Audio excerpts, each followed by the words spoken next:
فأما الإنسان إذا ما ابتلاه ربه فأكرمه ونعمه فيقول ربي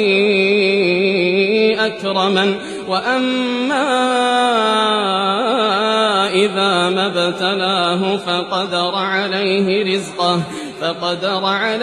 رزقه فيقول ربي أهانن كلا بل لا تكرمون اليتيم ولا تحاضون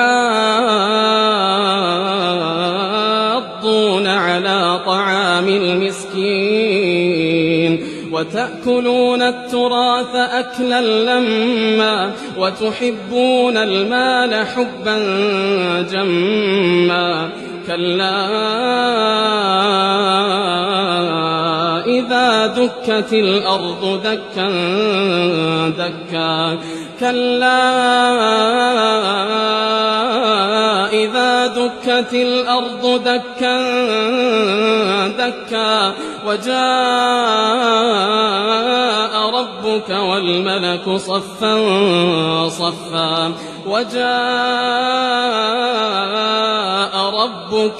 والملك صفا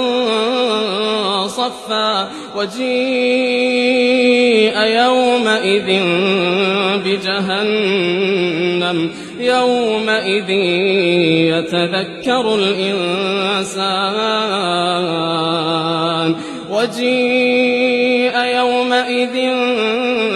بجهنم يومئذ يتذكر الإنسان يومئذ يتذكر الإنسان وأنى له الذكرى يقول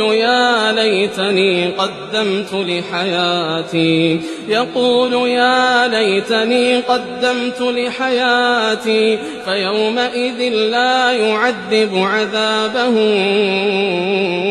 أحد ولا يوثق وثاقه أحد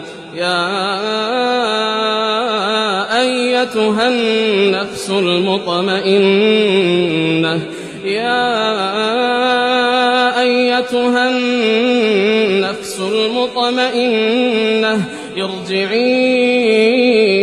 إلى ربك راضية مرضية فادخلي في عبادي وادخلي جنتي.